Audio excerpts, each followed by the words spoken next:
Olá pessoal, nessa aula nós ainda continuaremos com o conceito de representação do conhecimento, tá? Entretanto, a gente vai focar um pouco em duas partes fundamentais para fazer essa representação para os nossos problemas, tá?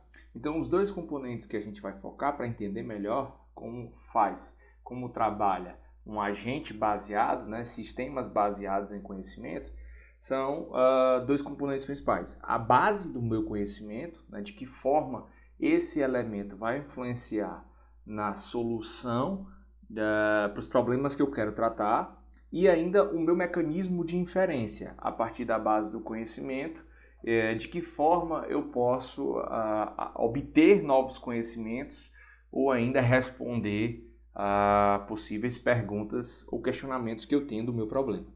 Então, esses dois componentes são fundamentais e a gente precisa entender bem alguns conceitos relacionados a eles.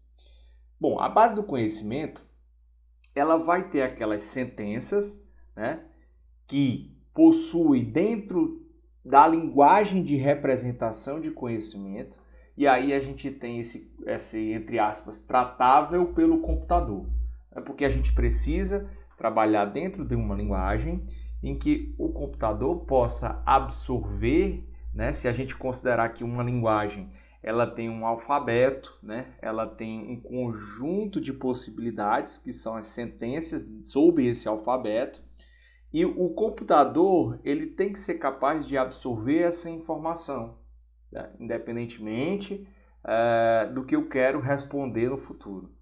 Tá? E é a partir dessa absorção de informações, eu preciso representar bem as minhas regras e os meus fatos, né? Então, essa base do conhecimento, ela tem que ser bem representada e tem que ser, se a gente puder resumir em um contexto, tratável pelo meu computador. Porque eu estou diante de aplicações computacionais que eu vou tentar utilizar os conceitos da inteligência artificial para trabalhá-los. E a máquina de inferência, né, todo o processamento, o mecanismo que eu vou associar, ele vai ser responsável, como o próprio nome, por inferir.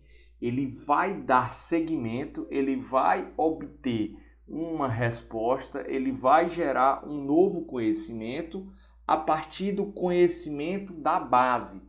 Então, a minha base, como o próprio nome já diz, ela serve como fundamentação para que a minha máquina, o meu mecanismo de inferência, ele aprenda novos conhecimentos, né? Novos fatos ou hipóteses, e eu posso ainda fazer algo intermediário para chegar a um resultado almejado. Então, esses dois elementos separados são fundamentais para que eu trabalhe dentro de sistemas que têm um agente baseado em conhecimento. Bom, então se a gente tomar como exemplo, né, para montar essa ideia de base, de linguagem, se a gente considerar o seguinte questionamento, né, um probleminha que o West é criminoso ou não. Então, o probleminha é o seguinte, a lei americana diz que é proibido vender armas a uma nação hostil. Cuba possui alguns mísseis e todos eles foram vendidos pelo Capitão West, que é americano. A pergunta que eu quero, a solução do meu problema é saber se o West é criminoso ou não, né? Então, qual é o problema que envolve isso? A gente vai ver lá na parte de aprendizado que eu tenho problemas que são enquadrados no contexto de classificação, onde eu tenho que colocar, digamos assim, dentro de um pote quais são o que cada elemento representa dentro de um conjunto de classes, né? Esse problema ele pode ser considerado um problema de classificação porque a pergunta é criminoso ou não.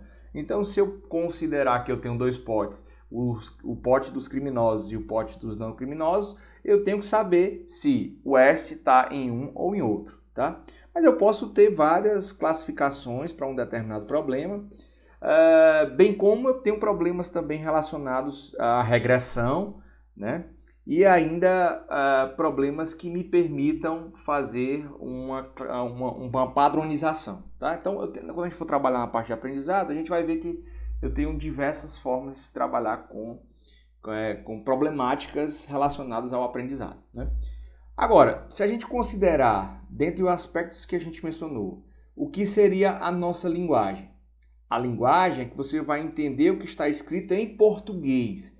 Então, a nossa linguagem aqui é uma linguagem de um alfabeto que, quando combinado as palavras desse alfabeto, a gente tem um inglês, a linguagem portuguesa associada. Então, nós, como seres humanos, a gente consegue interpretar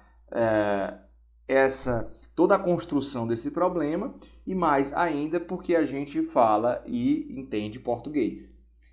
O conhecimento é que você sabe um pouco de geopolítica e armas, né? Então, você sabe mais ou menos, você já tem uma base de conhecimento para tentar resolver esse problema.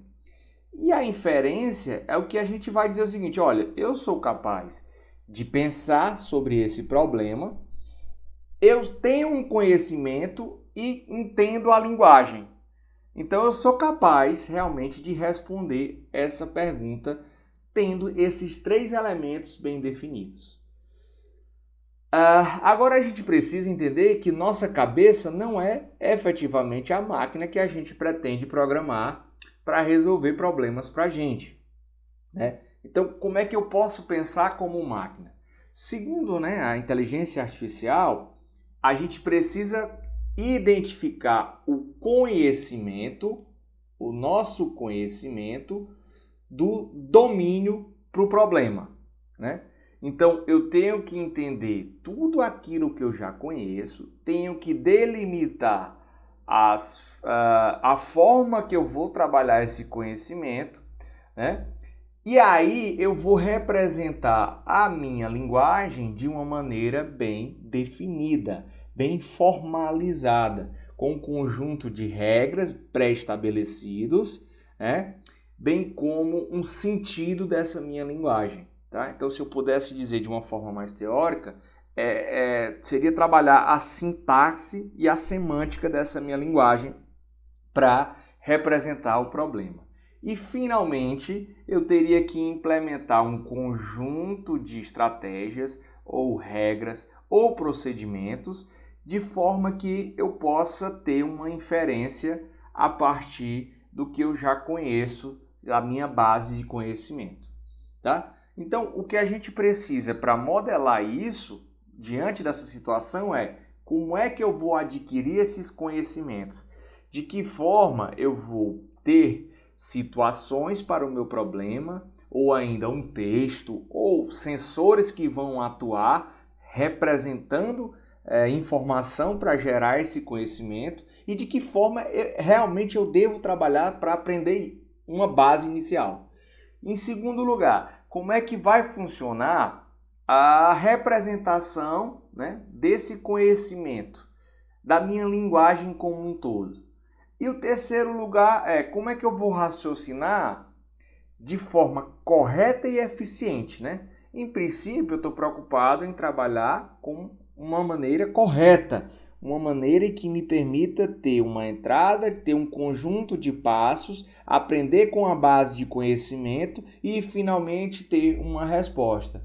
Em segundo lugar, a gente pretende ter todo esse mecanismo e ainda de uma maneira mais eficiente para resolver de uma forma otimizada, digamos assim, né? O mais eficiente possível. Então, essas questões são fundamentais porque a gente vai trabalhar agora com uma máquina. Então, essa máquina precisa ter essa formulação bem definida. Tá? Então, se a gente tomar como exemplo, né, a ideia do West, os dados que a gente vai obter, eles podem ser cadeias numéricas ou alfanuméricas que podem ou não possuir um significado associado, né? Então, eu posso ter lá 12, eu posso ter M1, eu posso ter West, eu posso ter 10, eu posso ter arma, eu posso ter um conjunto de informações para os meus dados, né? Um conjunto de símbolos para compor as cadeias, para comporem os meus dados, né? E eles nem sempre vão ter um significado associado. Agora, a minha informação é quando eu tenho um conjunto desses dados sistematizados e organizados, né? Então, eles vão começar a significar alguma coisa para quem está recebendo esse valor. Por exemplo, 0, 1, 03, 04, 06. Opa, isso pode significar meses, né, dentro do meu conjunto de dados que tem um significado. Então, eu tenho uma informação. E o conhecimento eu absorvo uma informação, né, ou uma abstração qualquer, e ela está estruturada de maneira que eu possa obter esse raciocínio por um ser humano ou por uma máquina, tá? Por qualquer meio que eu tenha condições de usar um mecanismo de inferência. Então, o conhecimento, sim, aí ele já está estruturado a partir da informação, tá? Aí eu tenho exemplos de como fazer esse conhecimento, né? Então, eu posso dizer que eu tenho um conjunto de classes, né, e os objetos que pertencem a essas classes. Muito parecido, né, com a relação que a gente tem lá na programação orientada a objetos, né? Por exemplo, eu tenho uma relação chamada arma, míssil e M1, né? E eu tenho uma fórmula lógica também associada, né? Que pode ser, olha, eu defini uma classe, mas eu quero uma função sobre elementos dessa classe. Eu quero ter uma conectividade entre esses elementos. Então, a minha fórmula lógica eu poderia dizer o seguinte, olha, inimigo político, tem o Cuba e tem o USA, Estados Unidos. Isso me dá uma informação clara de algo que eu estou pensando, né? Digamos assim, clara no sentido de bem representada. E eu posso até ainda trabalhar com distribuição de probabilidade prévia, né, condicional, num conjunto de variáveis aleatórias, dependendo do meu domínio de aplicação. Então eu poderia ter a probabilidade de Cuba usar um míssil contra os Estados Unidos, dado que Cuba tem um M1, né, é 30%. Né? Então eu tenho probabilidades condicionais que podem ser trabalhadas, e isso também vai me representar um conhecimento. Né? Então, eu só preciso saber dessas coisas. Né? A pergunta que a gente pode... então se eu sei disso, de exemplos de conhecimento, de como montar um pouco o meu conhecimento, eu não preciso saber mais de nada? Bom, não, né? Não é só isso. Eu preciso saber estruturar o meu conhecimento. Eu preciso ter uma ideia do domínio para saber como eu vou usar o meu conhecimento para inferir soluções, para encontrar soluções a partir de inferências que são montadas pelo mecanismo que eu quero, né? Pelo mecanismo que eu almejo estabelecer. Então, se a gente pensar no exemplo do hash, como é que eu poderia montar a minha base de conhecimento? Eu poderia pensar o seguinte, olha, para todo x, se ele pertence a um míssil, esse x é uma arma. Tá? Então, se eu defino aqui que o M1 é um míssil, eu tenho como saber o quê? Que aí é o meu mecanismo de inferência, né? Que M1 é uma arma, porque eu defini o meu conhecimento separado, mas na minha máquina, no meu mecanismo de inferência, eu posso absorver essa informação nova a partir do que eu já defini anteriormente. Tá? Então, o que a gente tem que tomar cuidado é que a partir dessa base, desse mecanismo de inferência, eu tenho que pensar como um raciocínio correto. Né? Então, as novas sentenças que eu pretendo representar, né, os novos fatos, elas devem ser realmente, elas devem representar o critério de corretude dentro do meu problema. Tá? Então, a implicação ela deve ser bem definida na minha máquina, no meu raciocínio, para que eu possa compor novas sentenças. Tá? Então, eu tenho aqui, digamos assim, um mundo que tem os seus fatos e vai, à medida do tempo, seguindo fatos relacionados. Se eu fizer uma abstração aqui, eu tenho uma representação desse mundo, ou seja, desse problema que eu quero trabalhar. Eu vou montar as minhas sentenças e aí eu estabeleço uma relação semântica entre as sentenças e os fatos. O que seria essa relação semântica? De que forma essa sentença que está no modelo de representação, ela faz o mesmo sentido que os fatos no mundo real. Então, eu tenho que ter aí uma relação de sentido entre a divisão entre a aplicação computacional e o problema do mundo real. E esse conjunto de sentenças, ele passa pelo meu mecanismo de raciocínio que vai implicar novas sentenças. E ainda assim, essas novas sentenças, elas devem manter essa relação de semântica com os fatos possíveis para o meu mundo real. Tá? Então, essa é a ideia que o raciocínio correto deve seguir. Toda a representação e o mundo, eles devem seguir passo a passo com a semântica bem definida a partir do mecanismo de inferência. Tá? Então, a gente tem linguagens de representação do conhecimento, né? E a gente vai definir mais ainda essas linguagens de representação do conhecimento por 2 pontos fundamentais, que um deles é a sintaxe, né? Como é que eu vou estabelecer procedimentos, como é que eu vou estabelecer passos, configurações que vão montar as sentenças daquela linguagem. Quando você está diante de uma linguagem, por exemplo, regular ou uma linguagem livre de contexto, trazendo para o eixo da teoria da computação, você tem um conjunto de regras que devem ser estabelecidos para que uma cadeia possa pertencer àquela linguagem. Tá? Inclusive, você tem algumas restrições de processamento da linguagem, né? Por isso que elas são delimitadas pelo poder computacional. Mas o que eu quero informar é que a sintaxe, um problema na composição, na estruturação daquela linguagem, é um problema sintático. Tá? Então, essa é a ideia que deve ficar para a sintaxe.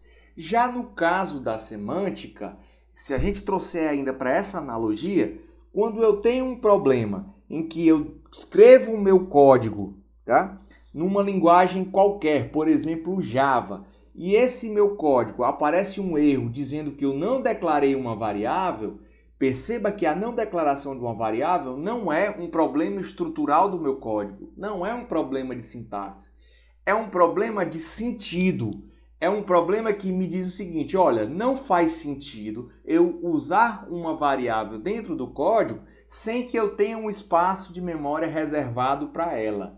Então, a semântica, nesse caso, ela vai se preocupar com a sentença e os fatos, aquele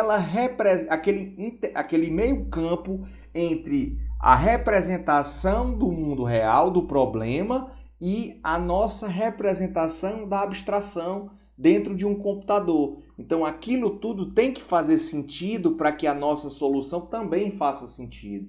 Então, cada sentença ela vai fazer uma afirmação a respeito do problema que eu quero. E o nosso agente fundamentado em conhecimento, ele confia nessas sentenças, né? E aí ele vai trazer para a sua configuração interna. Na hora em que ele acredita e traz para a sua configuração interna, o mecanismo de inferência, né, o raciocínio, ele é realizado acreditando ainda que as novas sentenças elas têm uma semântica de segurança com o problema do mundo real. Tá? Então, esses 2 aspectos são de suma importância para a definição da linguagem de representação do conhecimento.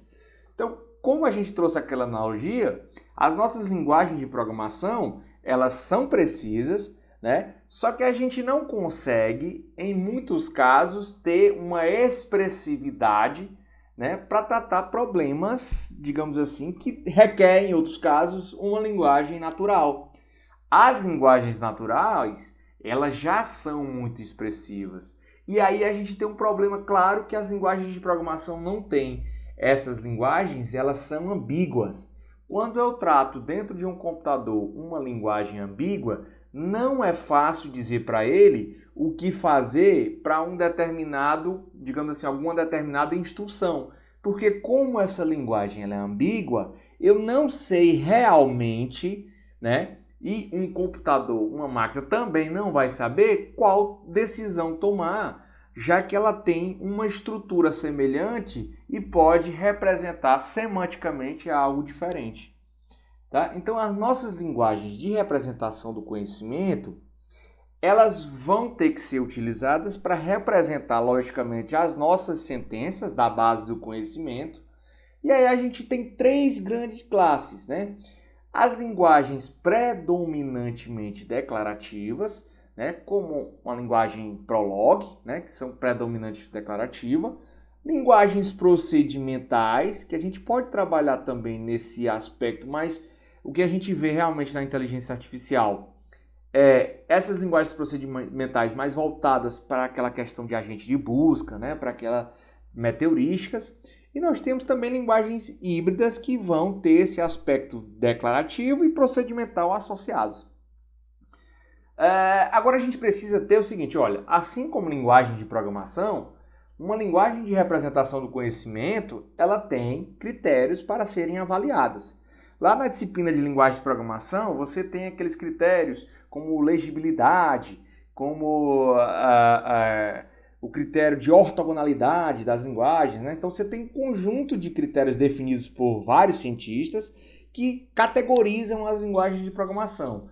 Aqui também, quando a gente está diante de uma definição de linguagem para representação do conhecimento, a gente tem alguns pontos que são fundamentais. Um deles é a expressividade, né? Então, o que eu posso dizer, né, de cara com a minha linguagem? Porque se eu posso dizer tudo de cara, ela é muito expressiva, né? Agora, se eu não posso representar muita coisa, zeros e uns, ela não é tão expressiva assim, tá? Outro detalhe, inferência disponível. Qual tipo de inferência que eu posso fazer nessa linguagem?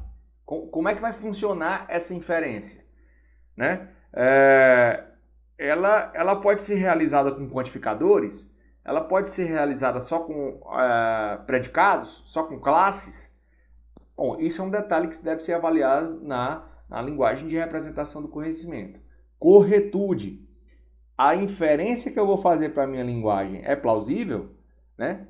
A semântica está bem definida com os fatos que eu vou tratar do meu problema? Então, se isso tudo está legal, ele tem um grau maior de corretude. Se eu tenho problemas em alguma parte, eu tenho um grau menor de corretude. Eficiência. A inferência é realizada rapidamente, né? Em um tempo razoável? Se sim, eu tenho uma maior eficiência na minha linguagem. Caso contrário, eu tenho uma menor eficiência. Então, todos esses critérios, eles vão me ajudar ainda pensando na codificação, né? Modularidade. É fácil identificar e reutilizar partes do meu conhecimento? Então, quando eu estou montando a minha base de conhecimento, as minhas regras e ainda os meus fatos, né? O meu conhecimento em si, as regras ficam mais para inferência. O meu conhecimento em si, é fácil utilizar um conhecimento que eu já tenho para adaptar para um novo? Né? Ou ainda para fazer uma interligação entre esses conhecimentos? Então, quanto mais fácil eu puder, mais modular é essa minha linguagem de representação do conhecimento. É muito semelhante quando eu estou trabalhando lá dentro do meu conceito de funções, dentro do meu conceito de classes, né? Para fazer a modularização. Então, eu estou usando blocos de comandos para facilitar o meu retrabalho, né? Digamos assim, para facilitar o meu trabalho a partir de algo que já foi desenvolvido. Legibilidade. Mesma ideia lá das linguagens de programação. É fácil ler e entender o que está escrito, né? Bom, eficiência aquisicional. Esse é um ponto positivo para quando você vai avaliar uma linguagem de representação, porque você tem que saber o seguinte, olha, eu consigo facilmente adicionar novo conhecimento, né? Criar novo conhecimento, ou partindo do zero, é fácil colocar conhecimento nessa minha linguagem? Né? Então, esses pontos são fundamentais para a gente trabalhar dentro dessas linguagens, tá?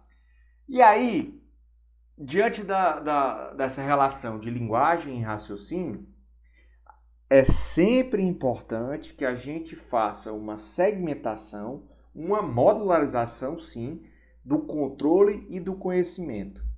Não interessa qual raciocínio eu vou fazer, eu tenho que ter sempre um motor que vai trabalhar para fazer esse raciocínio.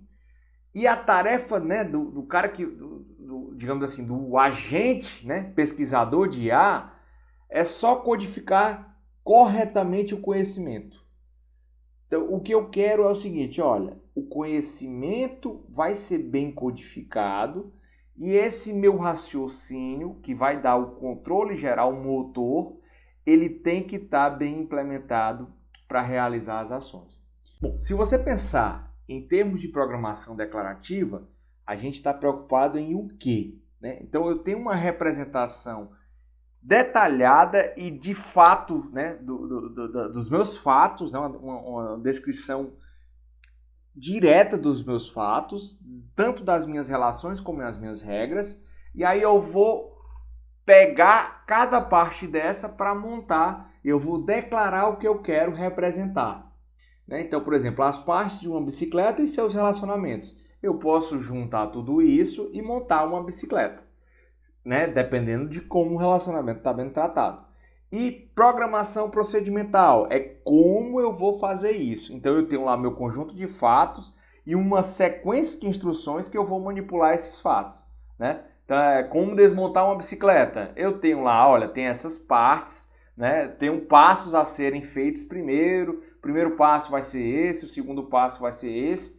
Então, essa análise para linguagens de representação do conhecimento, eu diria mais de paradigmas sobre linguagens que representam conhecimento, elas são bem definidas basicamente nesses dois pontos, na programação declarativa e na programação procedimental.